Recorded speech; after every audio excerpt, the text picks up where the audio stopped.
Um, there we go. So I'm Tana. I'm the founder of Accessible. I have my wonderful sidekick, Jennifer, if you can give a wave, Jennifer, who helps me manage my brain on Sunday evenings doesn't work very well, so she makes sure I don't miss things.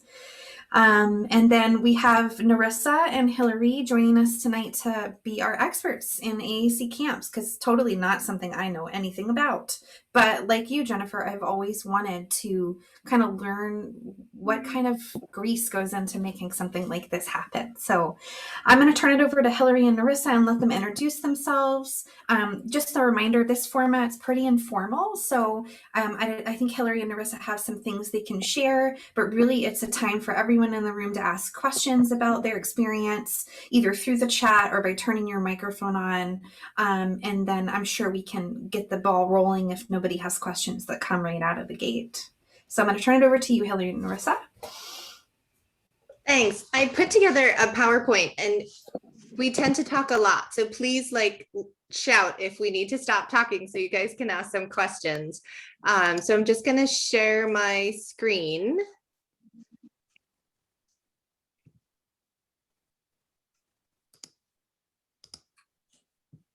I did click on the link. Thank you for sharing. I'm excited to learn more about that. Yeah. Okay.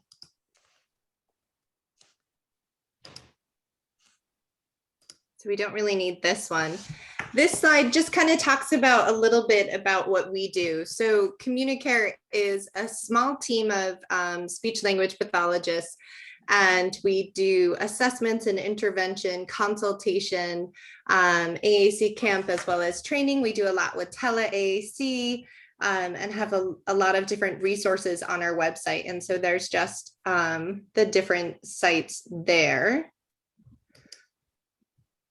And to kind of talk about how we started with camp, or why we started with camp, it started with a parent of one of the individuals that we worked with, and having a few different individuals in a clinic setting who had AAC but didn't necessarily have other students in their school that used AAC. So we wanted to connect different individuals who use AAC to communicate so they could see other friends and other peers. We wanted to do camp to have like a fun environment and create a community, and being able to target communication in a motivating and meaningful opportunity in different events. So Nerissa and I started camp 12 years ago, which seems crazy, with only 6 campers. And it started as just in the afternoon, part of an ESY program, and it recently had gotten up to 40 something campers, and it's a 5-week extended school year program. So Monday through Thursday, it is not overnight. Everybody asked about that, and we are not quite ready to commit to the overnight piece of it. I was able to, 13 years ago, volunteer at Jill Senner's AAC camp in Illinois, and loved the experience, and so brought back some of that kind of motivation, that engagement. Her camp was a weekend-long overnight camp, which was amazing, and we more so focused on kind of that day camp. So what our camp kind of constitutes as well is that it's an AAC placement for local colleges, for their speech program, so they can have hands-on experience and learn about AAC implementation. We usually do a boot camp prior to the campers starting, so the graduate students and volunteers can kind of get up to speed on different communication devices and implementation strategies. Camp includes an OT-PT group weekly, music therapy, therapeutic horseback riding, and often we have gone the gamut over the 12 years between a book-themed week versus using the unique curriculum or using theme-based. And so we've kind of played and trialed a variety of those, and have also tried a 1 week, like during the vacation break camps, and have had success with that as well. So these are just pictures. We are so lucky to be able to do our in-person camp on an amazing setting. It's through one of the local public schools. And so they rent the space, as do we, from a local organization, Jericho, which has a therapeutic horseback riding on site. They have a pond that we go fishing and boating in. They have a therapeutic pool that's only 3 feet deep. And they have beautiful grounds that you can hike on, and everything is accessible. So we are totally spoiled with this wonderful location, but we haven't always done camp here. And so it is doable without Jericho, although if you have a Jericho, totally take advantage of it, because it does make it a wonderful experience.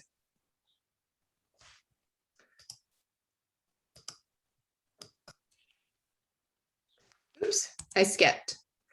So we just wanted to talk about some of the top 5 takeaways from running a camp, whether it's on an amazing setting, or if it's a week long, or if it's different kind of environments. And so we're going to talk about the top 5 kind of big things that we've taken away from doing camp.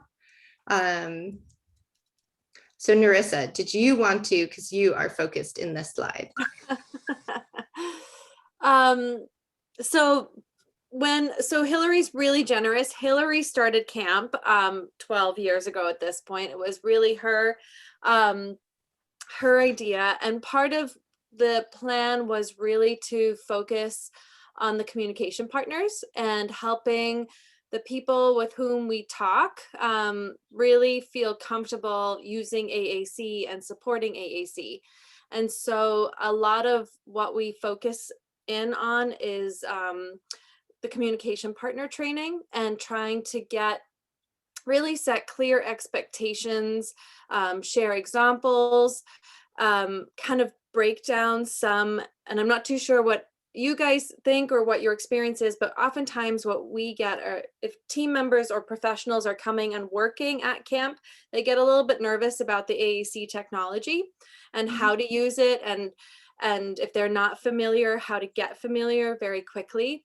And so we try to break down some of that angst and really talk about what it means to just create opportunities to communicate, to pause, to take time, to use AAC yourself instead of just always trying to get someone to use it in particular ways. So we really focus, we have quite a large focus on systematically teaching certain partner skills and theories incrementally over the course of the camp. So we kind of start 1 week, we focus on creating opportunities. And then the next week, we go into what it means to do AAC modeling. And this past year, we had to do it for both in person as well as online, because we had an online camp this past year. And so that's kind of the partner part of our focus. Did you jump ahead?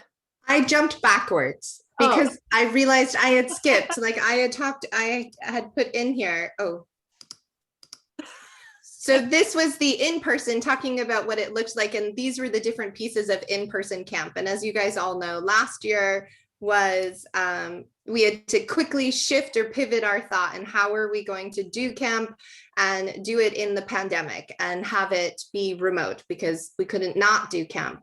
And so we ended up creating a curriculum, because Unique Curriculum didn't have a summer curriculum. And so our curriculum or activities were a combination of asynchronous material recorded, as well as synchronous live Zoom sessions with a speech therapist, some individual and some in small group.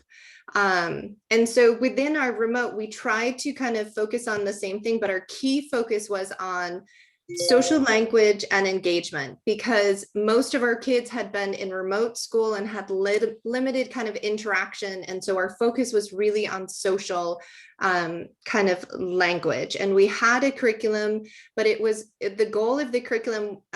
We did should really know this. I know there was farm and zoo. There we did themes and you were Traveling to traveling. places. Like, as Yes, if yes, you yes. go There it is. somewhere.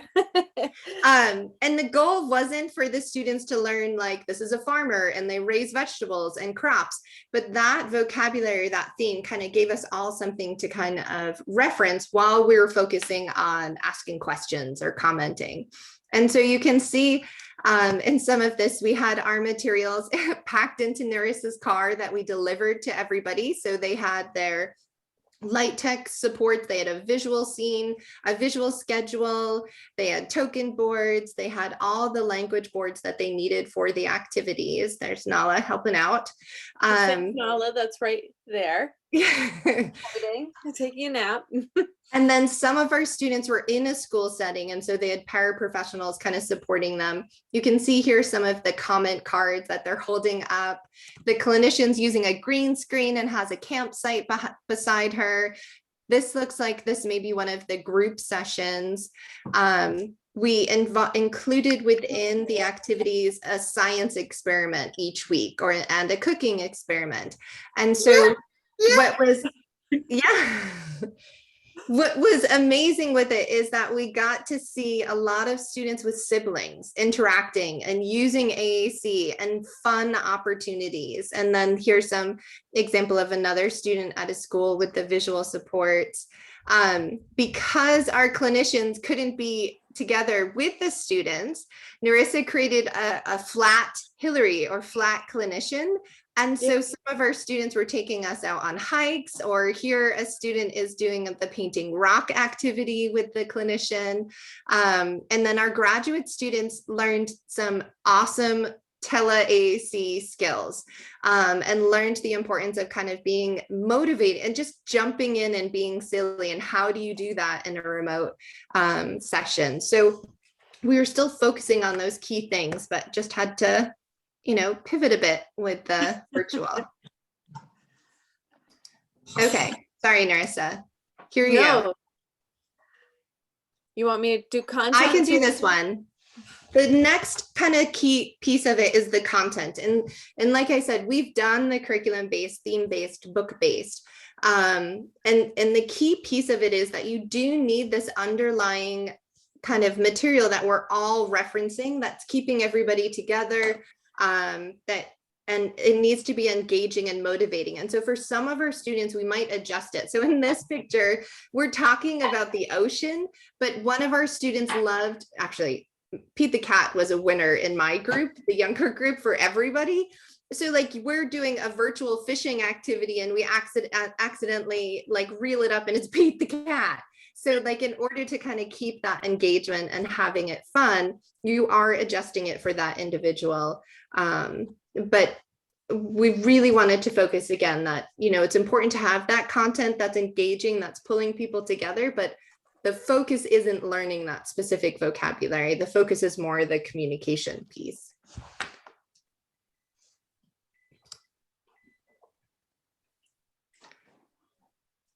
Our next takeaway, and we tell this to our graduate students and our paraprofessionals, we will totally give you a break to use the restroom, but every rest of the time you're with the students and the focus is communication. And so one of the beautiful things about a camp environment is that we are focusing on communication and language all of the time. So whether it is at snack or lunchtime, or you're on the playground, what a great opportunity. That's engaging. It's a natural environment.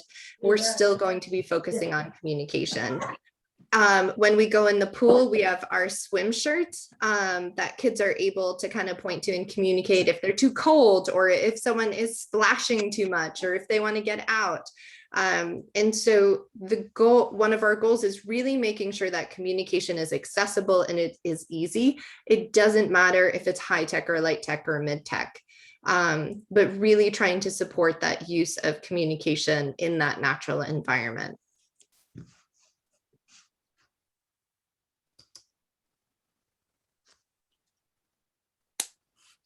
So I can talk to this part. So something when we do camp, and I'm not too sure if any of you experience this too, But what the joy of camp is also that we bring together people that might otherwise not be together. So people from different districts or even different states, it's an opportunity to kind of get together. So we have lots of people using different systems, and they may be at different stages of using AAC, having just started or being really seasoned. Maybe they switched an overlay. So we have a lot of different people with different experiences with AAC. And we also then have our graduate students and other team members that may or may not have different familiarity. And one of the things that has been really important has been that our activities, which, as Hillary had mentioned earlier, it's not so much that the goal of camp is to teach these specific themes or these units, but the activities serve as the kind of glue between all of us, in the sense that it's something that we can talk about, something that connects us, something that, you know, really helps us engage with one another. And so in order to really make them effective, we generally have like a template format. So we reuse a very similar format each week. The activity format stays the same, and then we just change the topic so that it really becomes about communicating about this, what was different, what was new, what was, you know, how does this connect to your own background knowledge? How do we interact with the vocabulary? And so it kind of created a consistency that allowed us to really focus on that social communication and that engagement that Hillary had mentioned earlier, as well as really helping our graduate student clinicians kind of learn the ropes really quickly. And so we really focus quite a bit on kind of consistency and the predictable nature of the tools and the routines, so that we can better focus on having fun and talking with one another and using various forms of AAC. Did I get that, Hillary? Oh my goodness, that was beautiful. Thanks. Phew. Our last kind of takeaway from camp, and this was one that kind of crept up on us over the years, and it like now just screams at us in our faces, is don't underestimate the power of light tech communication. We have learned that sometimes bigger is better. Like, we create these huge life-size language boards, and we found that communication partners, teachers, even students were going to those language boards, and we'd have, you know, paper-sized language boards like you see down here on every table. So again, it was a visual prompt for the communication partners of what are we kind of focusing on, but really made communication easily accessible. So we would have kids that would scoot over to the board, or we could easily place this larger language board on someone's wheelchair, and they were able to kind of, you know, make a choice without that fine motor of like that you might need to access the smaller one. We used icons and language boards outside on the playground. Every communication partner had a lanyard with icons on it to help support receptive language as well as expressive language. And these were our comment cards that Nerissa had made this year for our remote camp to really help with that social engagement in a remote setting, when you can have everybody talking at once, or not nobody speaking, and having quick, easy access to interject with that social, like, ooh, I like that. Or can we do something different? This is boring. Being able to quickly kind of be able to communicate that and to model that, and have the graduate students on their end with those light tech supports being able to model them, as well as kind of screen sharing.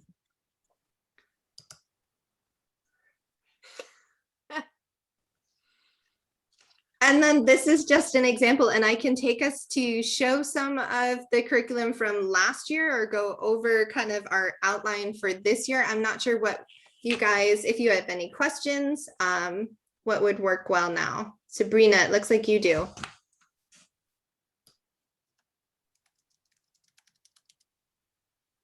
How does your camp differ from mine?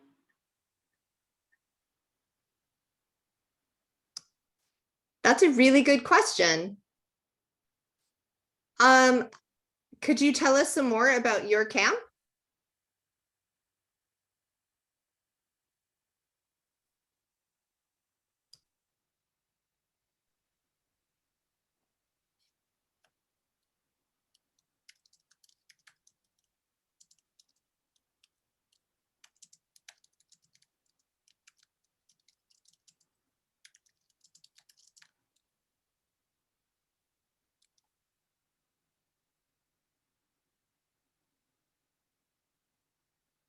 We do activities like farm, etc. So we may do some of the same activities. At camp, we have a range of ages, so all school age. We'll have maybe preschool, like age 3, all the way up to 22.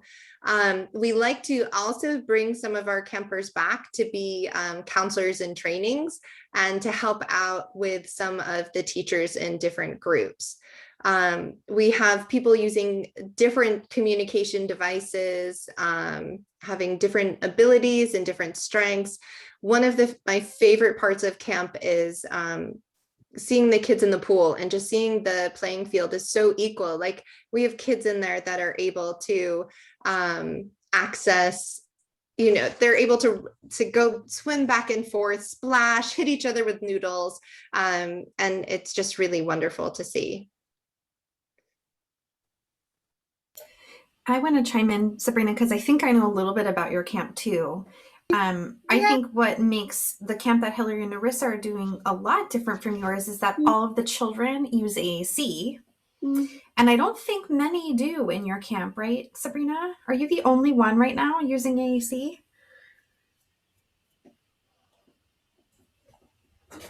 Yes. Yeah, so that's a little different.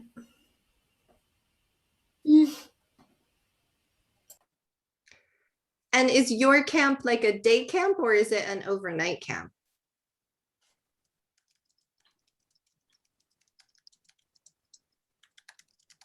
Day.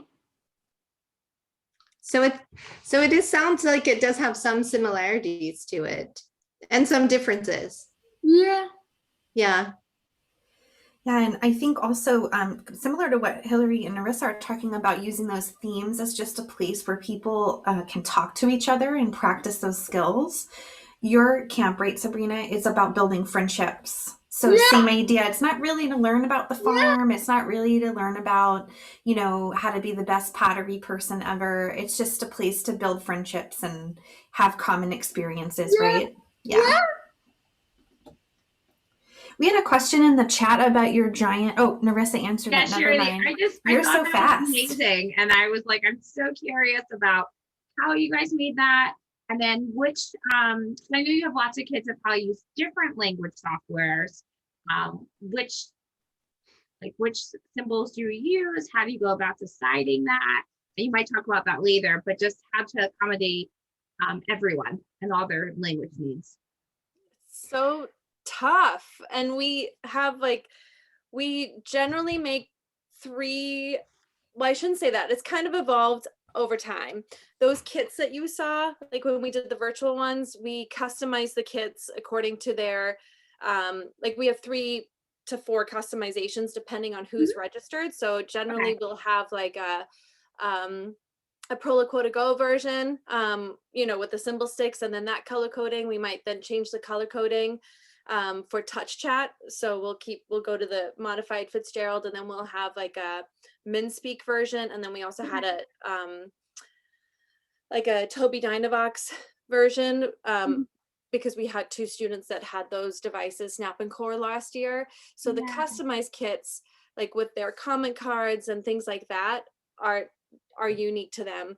In general, most of our materials are developed with like a symbol sticks version and a MinSpeak Unity version. And then if we were to, in general, the majority end up having symbol sticks. We were really nervous to use just one form of icons, but we found that the campers really did okay with it, especially when the customized tools mirrored their devices. So like the language board was following their color coding and their symbol set. And we have such a variety of tools, but we generally make things at least 2 ways for most of our activities. Right, Hillary? Sometimes it blurs together over the years. Muted. Yeah, I know. I was trying to get there before someone said it and I lost that one. I had to do it. Next time I'll get there. We did start out where we were making every single one. And then we realized with our life size boards, we were going to try symbol sticks because many of the students were familiar with symbol sticks, at least within their school system. And the majority of our kids were able to generalize from a symbol sticks icon to what's on their device. We had maybe 1 or 2 students that we did make sure that we put the symbol sticks icon for that item on their device, or vice versa, and kind of switch that piece out. We do have a resource on how we did our life size language boards that we can share with Tana to have her kind of share out as well with this. Someone asked about the counselor shirts, and back in the day, we would take a screenshot of the device and then print it on a iron-on sheet and iron it onto the shirts. And that takes forever, but also it didn't last as long. So we ended up taking it to a t-shirt place in the mall and having it printed onto the t-shirts. And then the pool had regulations, so they couldn't have cotton in the pool. And then we got those nicer, like different, like athletic shirts, and had them printed on there. And it was really helpful, and the kids loved it.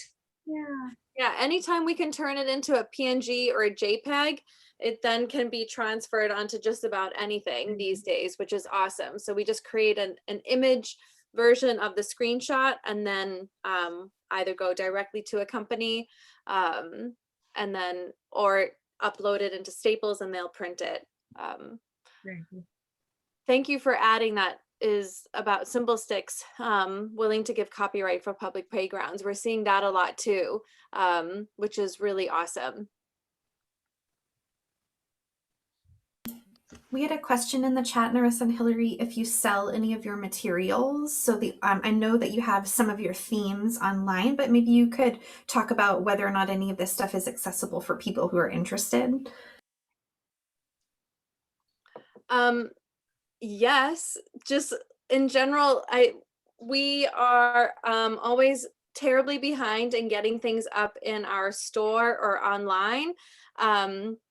And so if there's something that you want in particular, just let us know and we'll it might be hiding somewhere. I'm in charge of the website and it gets really embarrassing that I can't keep up with it. And we've recently switched things. So a lot of things are kind of hidden. But we certainly do have language boards and things like that that we are also happy to share. Our goal is to kind of get materials into the hands of people to use. So definitely reach out and let us know. And then the themed curriculums, we do have a password because they are, I think, for purchase. I can log on to give you guys a look. Yeah. And I love these. So I'm just gonna, while Hillary gets there, I'm just going to give a little background because this is one of my favorite things. So just a little bit about our asynchronous recorded materials. We really wanted to almost have plug and play resources that someone could click on and have embedded symbols and have being led by, they're almost all led by Hillary, who kind of demonstrates awesome SLP work in terms of kind of pausing and taking time and being engaging and silly. And that picture of her with the horse head is one of my favorite things because a lot of her materials are almost like charades and you have to guess, and you would think this is so boring, who would want to watch this? And then you watch her videos and you're so into it. My kid like runs from his room, he's like, play it again, I want to see her. And so she'll go over the curriculum, but a lot of we don't show the sequence of how you would necessarily get to that word on a device, but we embed icons so that it's something that we can reference and there's exposure, and it just embeds a total communication multimodal approach. And so you'll see this in a lot of the videos that Hillary's going to go over. Start from the top, Hillary. Take us through it. So each unit, and we're imitating this with this year's curriculum to some extent, but trying to add a lot more literacy and higher level. But so we had the vocabulary with a definition or core definition that went with it, so that again, we weren't so much focusing on that vocabulary word, but wanted to make sure people had access to it. Each week, there's a video that explains the vocabulary with real photos and video examples of it. Again, trying to increase first the learners' kind of background knowledge and help them picture that vocabulary. And then these are the language boards that are in the different kind of versions that Nerissa spoke to. So there's a PDF that you could download and print. And then each week we had those different, like Nerissa said, those plug and play activities. When we did camp, we also, this is for purchase, we also had Zoom sessions that were live with the speech therapist in a small group or large group activity. So here's an example of an activity where it's talking about the farm, and we're not focusing on the farm vocabulary, but we're actually focusing on the concept of not.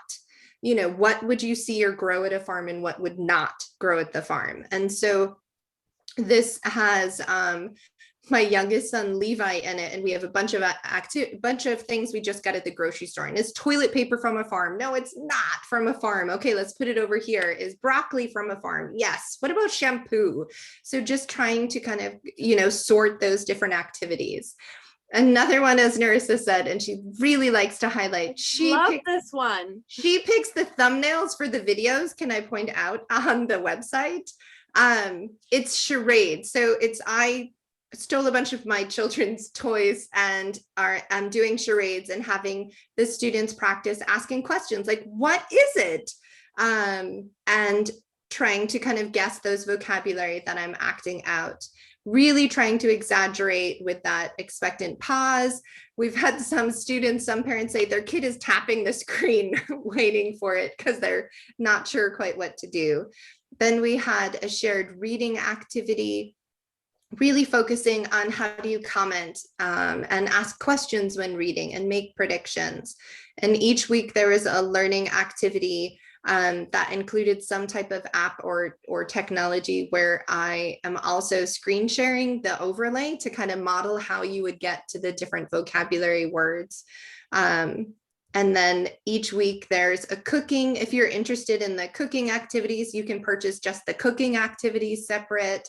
And this is my oldest son, Leo, who is doing the cooking activity with the Light Tech language board to kind of model the directions and the steps. And then we had extension activities like scavenger hunt with the vocabulary and how you could use it. These extension activities were ideas that you could take and use that week as well as embed it into the other weeks. And then there is the science experiment. This is usually my face during the majority of the science experiments that we were doing with some, you know, expansion kind of activity links. So we got a couple of questions in the chat. One of them is, oh wait, Nerissa might be on it. You're so on it. When I'm like just about to say it, you're like, there, never mind. People want to know, how do they buy it? And also if families want to participate, where do they send the families to do your online stuff? So the online stuff for this year is still in vivo. We're still figuring out the exact schedule. And we have these are the themes that will be asynchronous, but we're still figuring out numbers and I wish we knew more. We usually know a lot more in like March and April, but with COVID, it's a little bit more delayed this year. And so you can just reach out or we'll post any information about kind of any live group times that are happening that we'll definitely share. But what Hillary's showing right now is at campcommunicare.com, and it's just giving information about this year's program. Do you want to talk us through it, Hillary? Sure. Sorry, I'm scrolling so quickly and probably giving you headaches. So this year, the material is just asynchronous. We are thinking and putting together some ideas of more social kind of shared times, virtual to kind of connect. our theme this year, we put it out to Facebook, and Facebook had decided, let's do When I Grow Up themes. So the idea is that each week there's 2 challenging occupations. The first week is chef versus author. And so the goal is to learn about each of those occupations. And then at the end of the week, you're kind of doing a video blog or you're voting, which one do you like better? And so at the end of summer, you'll have a good idea of if you're leaning towards one or the other. And so each week, there's going to be an introduction to the vocabulary, same as last year, a vocabulary picture walk. So going through the language board in the icons, and then having like some examples of some hands-on activities where you have the icons and you can match them, or scavenger hunt them. There'll be a shared book reading activity. We found some really hilarious books that we're going to read and model those.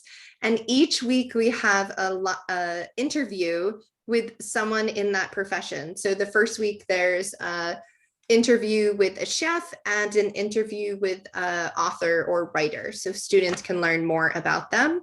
And there'll be a comprehension question that kind of goes along with it. The next, setting the scene, next is kind of like building that picture of the different scenes. So in this one, as you can see from partway, the large green screen behind me, I have the items and I'm tossing them either to the kitchen or I'm tossing them to the bookstore or author for the author, and kind of going through those, build a scene to build it. And then there's also will be the pictures that you could print and kind of make your own.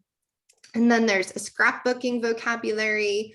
There's the charades that Nerissa keeps saying I am great at, although this week for the camp one, my kids, I think they're slacking, not me, but they couldn't guess most of the ones I was doing. And then we're going to do some predictable chart writing, and that will be a recorded session of kind of talking through and modeling it, with the idea that then there's an accessible writing tools we'll have for the students to kind of complete their own predictable chart writing, as well as guess who I'm describing. So again, kind of like that charades, but building up more of that practice with the vocabulary, practicing I don't know that. And then they end with some video blogging and opinion, voting on who you would rather. Yes, I'm sorry, I was muted. Someone from Johnny's crew, so the general contractor that Terminex hired, went up into the attic. I didn't go up there. They just said we didn't see anything. But their purpose of that day was to keep. I'm going to find it and mute it. Give me a second. What they thought was all of it. Right. And do we know what portion of the house he inspected? Because The Terminex guy went in and just like he would. Got it. I don't know, I'm really invested now on the Terminex. I really want to know what happened too. This Terminex guy needs to get on it. That's awesome. I don't remember. And then each week we'll have our weekly specials that some of them follow the theme based and some of them are kind of separate from that. And and Nerissa, do you want to talk about the communication partner? I'm sure. Oh, bug week. Yes. The communication partner training, I think, as I mentioned earlier, we work around kind of creating opportunities. In general, our themes are creating opportunities, modeling versus prompting, and language expansion. And so that's a lot of the information that we have, and kind of tools around prompting hierarchy and different little webinars and videos around that. So we definitely, and when we have our camp in general, our grad students are being asked quite a lot. They're being asked to jump right in, and their number one job is to smile and then to start getting really immersed in AAC. So it feels like not a lot of information, but it is a lot, and then they're asked to apply it. And again, we have 5 weeks of programming and we have 4 partner units, like with our, as I mentioned, those 4 major areas. But that's certainly a resource that our everyone on our team has, and that we'll also make available for other people, because the goal is to help communication partners feel really well supported. And we say this all the time when we, and I'm sure many of you share a similar sentiment, when we first started with Communicare about 12, I don't know, many years ago, we really focused in on specific technical work around programming and things like that. And what we found that it just keeps on coming back to these 4 major fundamentals about just creating opportunities, using AAC in meaningful ways, modeling it yourself, and then just expanding upon language. And that's really what our partner training focuses on. Go ahead, Mike. I have been volunteering at different camps for years now, and the problem that we always have is training the volunteers and communication between us and the school. Yeah. I totally agree. And that's something we see, like usually the summer team are brand new to the students. And so it's training them in AAC as well as in that individual and what they like and how they respond to things. So I think that's a key piece that we're lucky to be able to have that team a little bit before camp starts to work with them, and then just really breaking things down into small pieces to help with that training piece. And every year we learn something new from the paraprofessionals and the communication partners we work with. All right. We got the cars moved out. Garage door closed. You.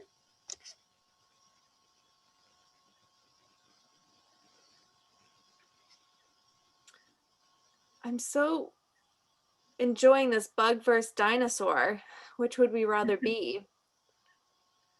I know, because it's what, our paleontologist versus a veterinarian.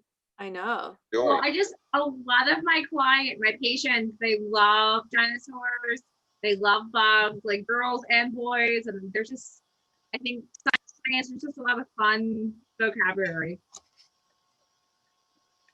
This.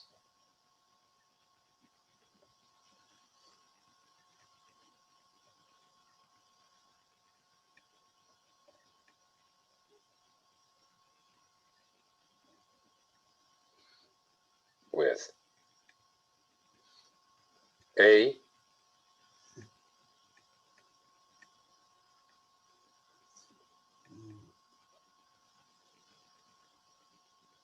school.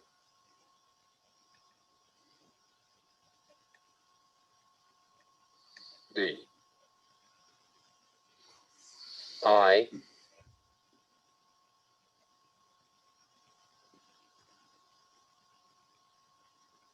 District. Are you doing this with a school district? Great question. Yes, over the years, we have partnered with Holyoke Public Schools. That's Jericho's located in Holyoke. We're in Western Massachusetts. But what has been so great about their arrangement is that they welcome other school districts, so it's not restricted to just that district. And at least in our state, that has allowed us to count as an extended school year program. So it does count as an AAC, like as summer camp, special ed summer camp for kids that would have individual like their IEPs.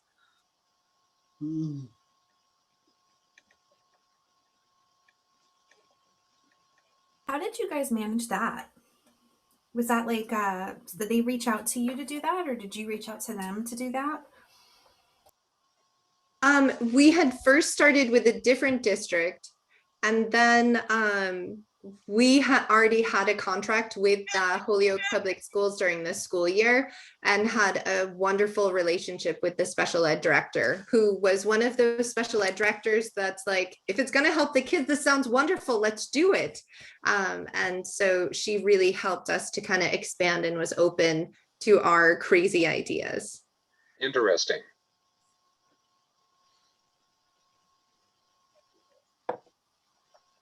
One of the things that's helped some of our parents that are in different districts to argue for the camp is that we did have, and we can share, we took I say we, I didn't do this. It was probably Nerissa, who gathered a bunch of research and the evidence supporting why you should do AAC camp, why an immersive AAC environment is really beneficial for students, as well as that communication partner training aspect of it. So a lot of parents would take that resource back to their school district to help kind of support the rationale for it.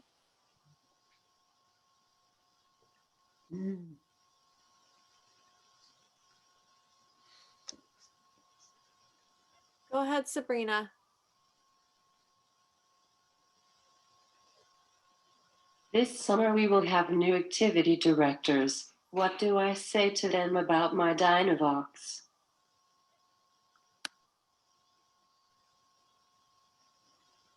That's a really good question.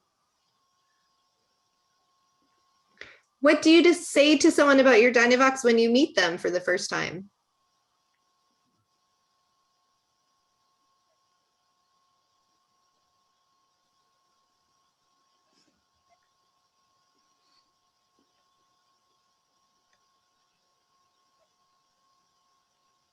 I use an augmentative alternative communication AAC device to talk. Please allow me to have extra time to process any questions that you ask. It takes me twice as long to process what I have to say. If you give me the question, move on to the next person, then come back to me. That's great. Take. I would say that. I think advocating and helping people understand what it means to you is the most important part. I think that's what I would want to hear from someone that I didn't know coming to camp. And I take that one.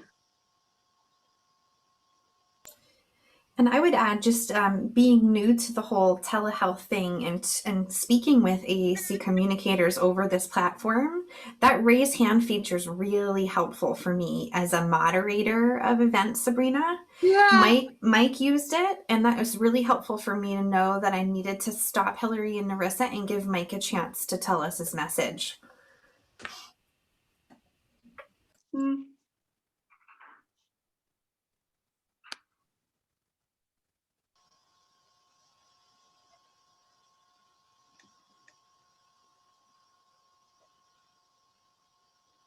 I'm searching oh, Erin, there you are. Sorry, you had something to say.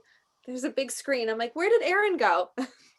I have a question. How do you plan for like carryover at home? Do you provide any parent or sibling training, or like how do you bridge that connection? One of the wonderful things of COVID, which it sounds terrible to say that because it is terrible in general, but was that we were able to do remote camp with most of the amazing parents of the students we work with. And Nicole, who just commented, was one of those amazing parents. So it really allowed us to kind of we shared the webinar, the virtual fundamentals of AAC with parents. And then we did this summer, and we need to do it again because it was so motivating, and it was wonderful to kind of hear from the parents, a parent support group. We didn't do anything. It was all the parent. We started the Zoom session. That was all we did.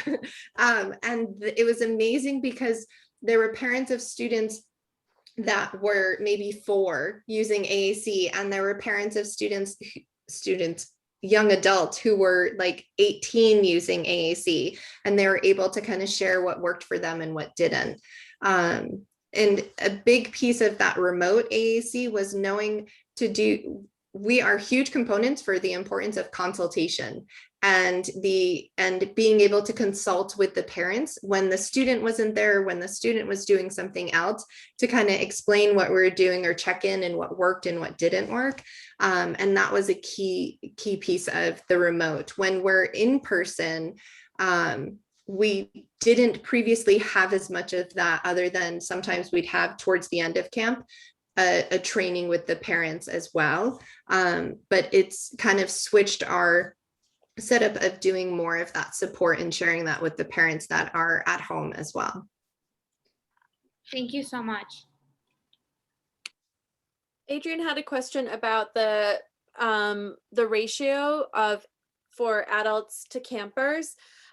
Many of the campers come with a 1-to-1. Some come with a shared para, and that's usually partly because one of our missions is the partner training and to train and to work collaboratively in real time together. And then we usually have one lead clinician to about 8 to 10 students, 5 to 10, I should say, depending on the profile. Oftentimes if, and also the numbers, and then that one lead clinician will have 1 to 2 graduate students. So I think all in all, it usually, and if we're looking at this year's numbers, Hillary, what is it? It's about 1 adult to every, I mean, there are more adults than we would sometimes like. Yeah, I agree. But it's at least 1-to-1, but usually the way we arrange it is that there's a lead clinician and that the partners are like designed to help support engagement with that lead clinician. So it's that kind of prompting and modeling towards the activity and the director, and then the engagement between communication partners. So it's a lot of adults, but we work really hard to make sure that the role of the adults is to support the communication and social engagement in general. And then when we're in person in camp, we usually do like a powwow before the campers arrive of the schedule of the day, what's reminding everybody, okay, this week we're really focusing on asking open-ended questions. Let's go over some examples. And then at the end of the day, after the campers leave, we get the communication partners together again, review the day, what worked, what didn't work, how did we do with those open-ended questions, and kind of foreshadow the next day. So even during that, when we're doing camp, we may pull a few of those communication partners to do small group instruction on those strategies as well. So the ratio can kind of fluctuate, but that's the general kind of ratio of it. Someone had asked how many weeks. So camp's generally 5 weeks, and it's Monday through Thursday, 9-to-1. So it is a shorter day during the summer. Mike, did you have a question or a comment to add?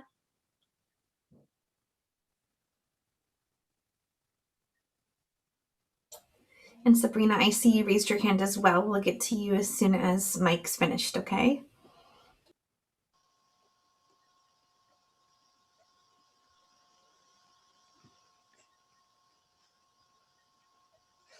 Can I take that one? I think you could write a letter to the new camp director about how you communicate.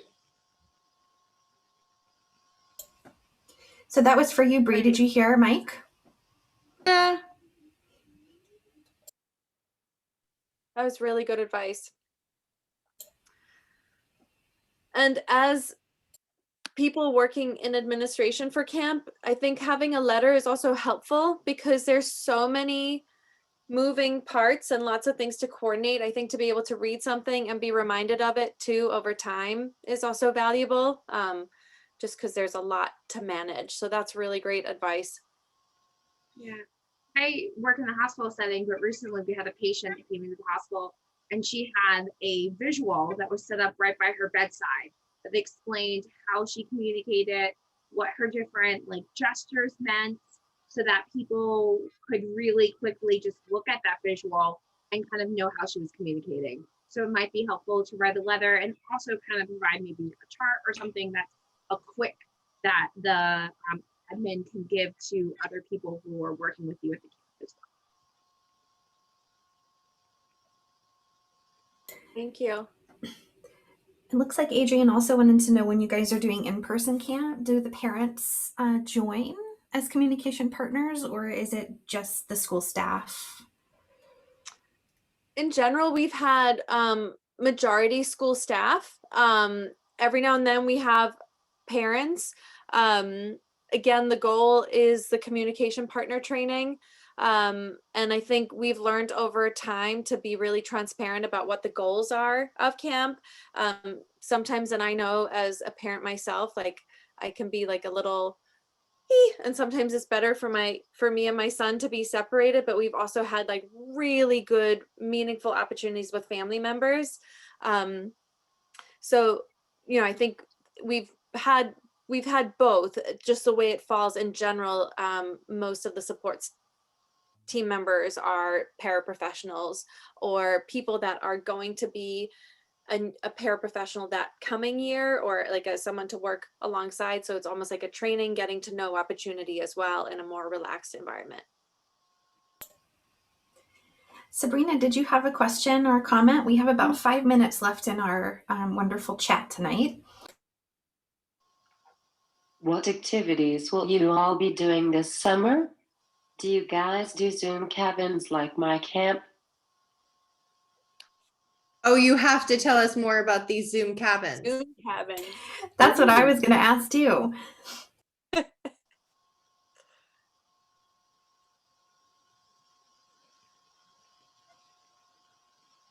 So while you're putting that together about Zoom cabins, we're going to do those activities that we showed about the different occupations and reading books and charades and writing about it and voting. Then I'm also just going to jump in as I know we're wrapping up. I think, I know I just saw a little thing in there from Jamie about the dog project, and I just have to share this because I just got a picture. We are working in understanding what goes into training dogs to respond to voice synthesis, like the synthesized speech from voice output devices. And I think Hillary's going to show something, but I'm just going to use, this is one of our new puppies that's coming into training. And so we are working on understanding what needs to go into training. Oh yeah, just can you, you have to show Bobby. This is one of our team members. And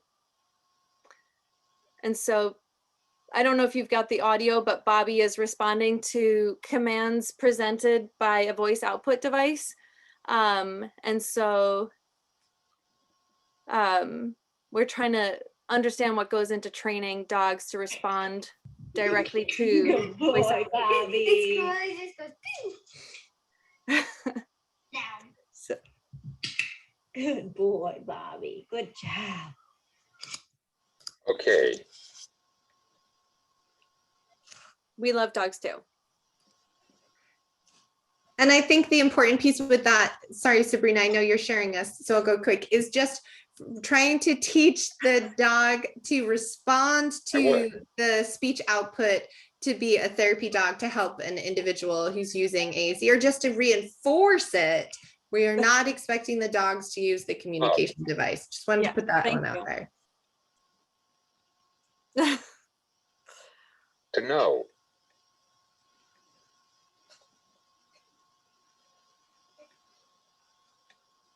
More.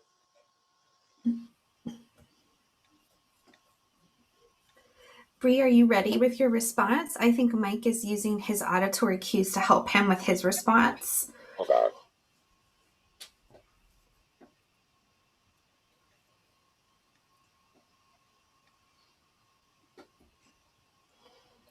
The.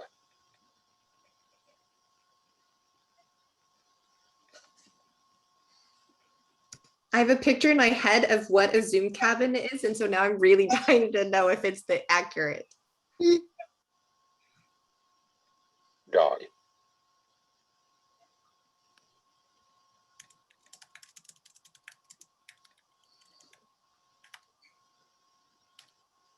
Program.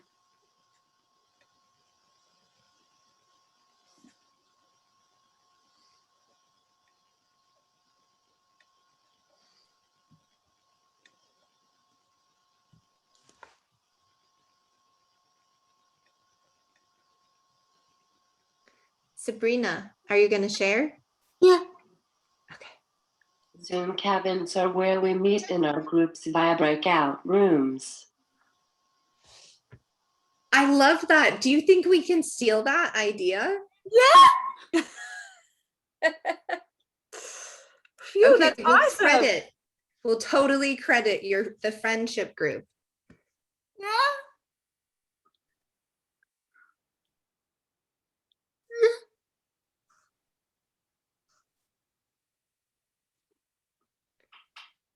Okay, I would love to know more about the dog program.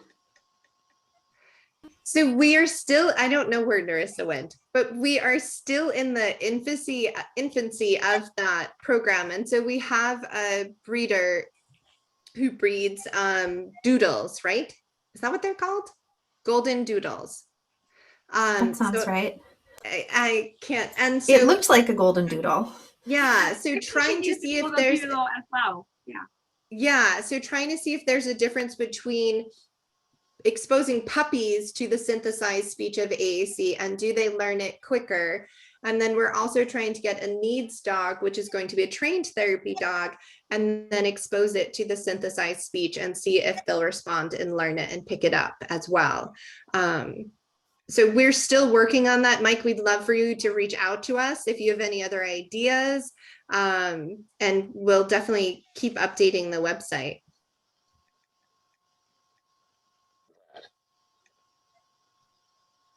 And I'll be posting the recording tonight in the group, and also make sure the website and all of the chat links that were shared are posted in our online group. So if you need any of that stuff and you weren't able to write it down, it should be there.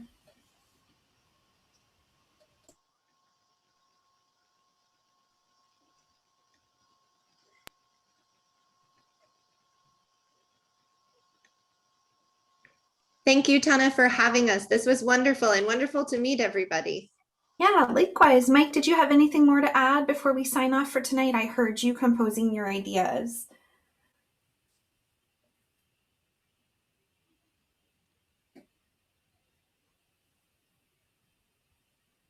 To you.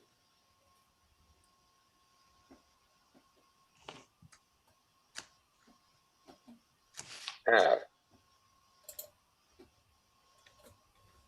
a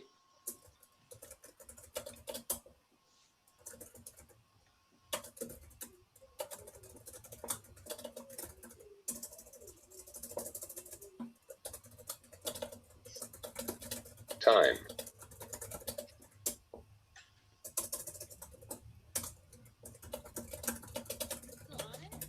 When.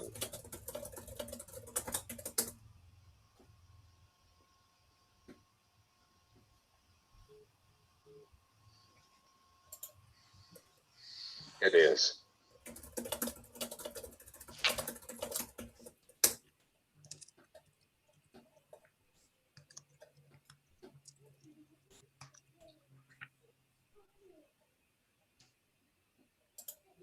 Just.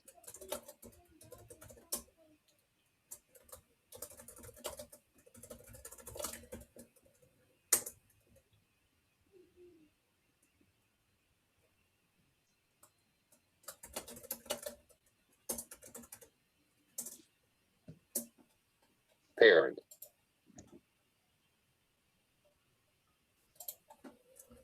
Parents. Yeah.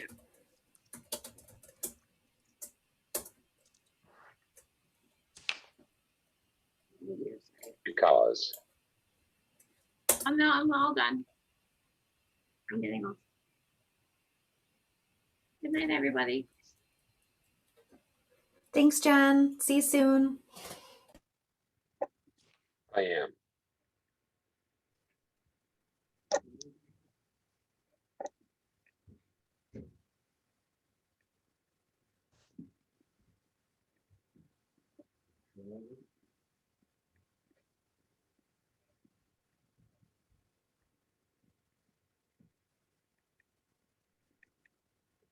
Volunteering.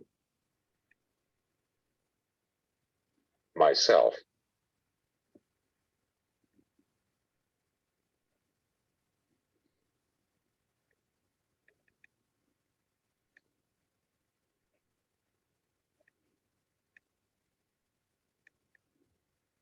To speak.